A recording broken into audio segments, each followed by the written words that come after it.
Welcome to the NBA Coast to Coast podcast brought to you by thelines.com. Coming to you from the West Coast, Josh Lander, joined by Nate Weitzer. He's on the East Coast, and we are looking at three more NBA games on the slate here Friday night. We've got in this episode the second game of the night. The Bucks are back at home down 2-0 against the Pacers, so we'll be going into everything you need for that one here. We've also got two more episodes up for each of the other games on the night, so make sure you are checking out those other ones. Subscribe to the channel and continue to follow along with us for the rest of this postseason.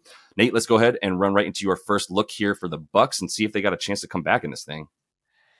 Yeah, I mean, I'd like to think that they're going to get the win here. So it's kind of like a half unit play for me, but it's just like Pacers plus 5.5. Like if you're going to give me points with the team that is clearly the better team, I'm not going to read that much into change of venue. And I'm not going to read that much into Damian Lillard coming back with a bunch of rust on him.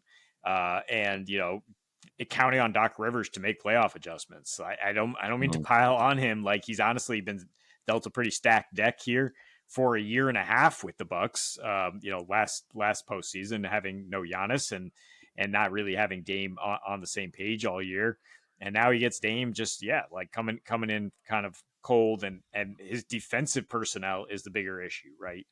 I mean, Brolo is completely ineffective as a defender in this series. Like the Pacers getting whatever the hell they want. All these different strategies the Bucks have thrown out there didn't seem to help much. I mean, they made a little bit of a run in the fourth quarter there, throwing a little zone, right, and mixing it up. But I mean, the Pacers, they've figured out how to play on the road in the playoffs last year. We saw them like grow up basically after struggling badly at the start at the Bucks, right, going 1-2 in Milwaukee in that first series, and then their last 6 road playoff games back to their elite offense, just 122 rating, 30 assists, 42% from three. And on the road since the All-Star break, they've been right there, like scoring 122 on the road, more assists, higher 3-point percentage on the road. And then, Dame, like if you're kind of going to be the savior, like Nembhard's just done a pretty good damn job on him. Like last 35% from the floor and 18 points per game against Andrew Nembhard. So give that man his flowers, give that man his cap, because I know you're going there next. You know I am. Playoff Nembhard, baby. Heart and soul of this team, without question. We're going back to Nemby. He's only going to keep getting minutes if he's out there with Dame. So we'll take him over 10.5 points. Stop me if you've heard this before. This thing hasn't risen. It was 9.5 in game 1. I will remind you that he's at 14.9 points per game in the playoffs since last season with Pascal and with Tyrese Halliburton. Feels like I'm missing something, right? It feels like if you just look at the averages alone, like if the books are just capping this in a vacuum and they're just going, well, what are his averages and what do we project his minutes for tonight? You'd still come up with more than this for him at this point, even if it was regular season and everybody's playing, like he's getting the minutes. Guys like Benny Matz are the ones suffering with minutes, right? He had a great game at 14 points or so, 13 points, whatever it was, in 18 minutes. But that's not what you expect from those guys. I'm going to take the guy with the volume and the minutes, like Nemby. Coming off of last game, same type of minutes, and will continue to be as high, if not higher, when he's got, like I said, when he's out there to guard our boy. 34 minutes, and Dame didn't even play his full slate of minutes, right? So obviously Nembhard even out there, not like just to match Dame, like he's clearly seen as an important part of this offense at this point. Took the 10 shots in the last one.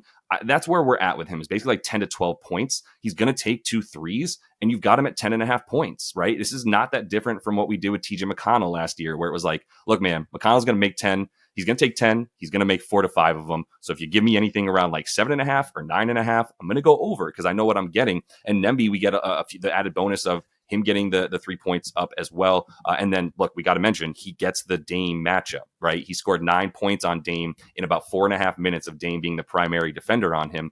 And he was, like, I would say in the first half, especially, like pretty conservative with it. He wasn't aggressive at all. That's for sure. And I think that he still has that ability. We're going to see, we're probably not going to keep seeing Taurean Prince on Hallie that much because they really did like Gary Trent on Halliburton. It just all continues to add to stuff where it's like, all right, like there's not going to be that many good defenders on the floor when Halliburton tries to switch as well. I'd rather have Gary Trent on Nembhard when they get that switch as well. So just a few better matchups for him throughout because of the way that they're playing the series now with no Brolo as well, maybe.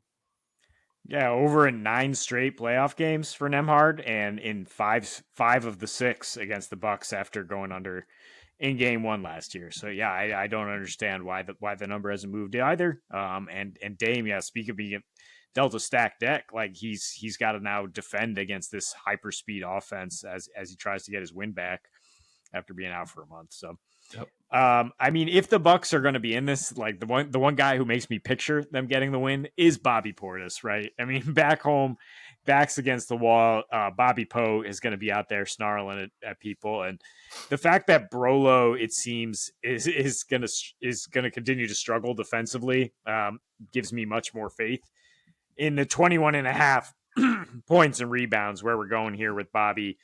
I mean, you can probably look at a double double, which would actually be like plus 180. It's even money if you go 10 points and just 8 rebounds.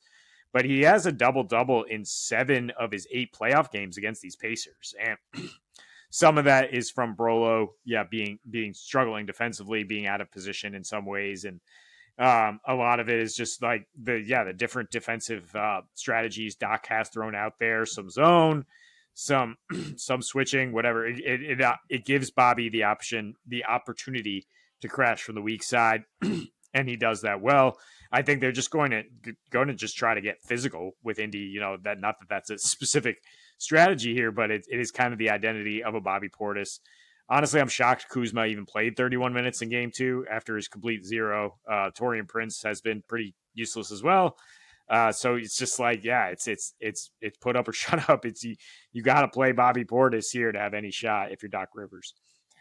Yeah, I hope that he keeps going. I mean, I was surprised to see Doc so willing to go away from what he normally does, and like, I don't know, it seemed like a pretty good string to pull. Brolo's been horrible, to be honest, and Torian Prince hasn't done much because really all we have for him is 3-and-D, and if he's not hitting threes, and he's certainly not really shutting down Halliburton like he didn't in the last game, then yeah, you're in trouble. Bobby Poe is gonna be getting minutes, man. I was definitely gonna go with him as well. So love the look here, and I mean he's averaging again. This is below his averages on the season, even with Dame and Giannis. He's at about 21 PR per game, and if you add the minutes and give him like 28 plus, he's at like 28 PR per game with those guys. So you get him to 28 plus minutes. This is a very, very soft line. But let me close it out with fan favorite TJMC, TJ McConnell. He's definitely going to have to make quick work of it, but I'm going to take over 10.5 PA. I say he's going to have to make quick work of it because he's going to be at about 16 to 20 minutes. But the other thing is they've been winning. And he like, even though this last game was about an 8-point game, it was always between 8 to like 20 points was the lead for the whole game. 8 to 16 was where it lived, right? The Bucks led for 0 seconds in this game at all. And the Pacers led the whole way with the biggest lead, 16, consistently at about an 8-point margin. I say all that to say there was no feeling of like we have to get TJ out there. Plus, Benny Matz gets a few more minutes when he stays hot, and he ran very hot last game. You could even suggest that like there's a couple of guys on the Pacers that might lose 2 to 3 minutes that would get TJ MC a few more, like Obi Toppin as well, who they did like the matchup for him in this one because we saw so much Bobby Portis. But again, 21 minutes is a high number for Obi to get those minutes. If it's a little bit closer, you're going to keep relying on TJMC. I like the points and the assists. I mean, look, the dimes are great against the Bucks. This is something that's the stat that he's been doing without fail. But if you give me the 10.5 with the assist added to it, then I'm going to like that against a Bucks team that he's usually going up against KPJ at this point, especially because Gary Trent is out there on this. Is going to be playing with the starting unit so much. Now you've got TJMC in a really, really good spot. Kevin Porter Jr., very willing to take those shots, not exactly getting low into the defensive stance to stop a slithery guy like TJ McConnell. So if he took 8 shots in 16 minutes, and I can get him up to 20 minutes in a close game with my projection. So you get him to 18 minutes. This is an absolute steal to me in those games where he sees at least 18 or 18 with a stealing of 22 minutes, let's say for him as well. He's still at about 15 PA per game in that situation. So I think he's going to be a little bit more crucial on the road as the vet. So I'm going to go back to him after a game where he went under. Happy to take the over now. So we like both his backup and his backcourt mate. Do we therefore go under Tyrese Halliburton, 34.5 points, rebounds, assists, which he only got once in the series last year against the Bucks, right? Yeah. I mean, maybe he takes a little bit of step back and doesn't do everything. That seems a little high for Hallie. I'm curious your thoughts on that one too. It does. 34.5. Like Hallie's one of those guys that I'm very down for these moments to fade. And then that's when I get shot in the foot. It's like, it's a great play. And then this is the one where Hallie, but I would also argue like last game, was a little bit more motivation. Say what you want, but being voted most overrated player by your peers, it's going to impact you. And he was a good bet for 20 plus in the last game. But I agree. Nembhard, McConnell, do like them both. Don't know that they'll take too much away from Halley, but 34.5 PRA, that's a much better under for him. So I agree with you there. But that's all the time we have for you in this one. So make sure you are subscribed to that channel. Check out the other couple episodes we have up for Friday night's 3-game slate in the playoffs. Until we see you next, happy betting.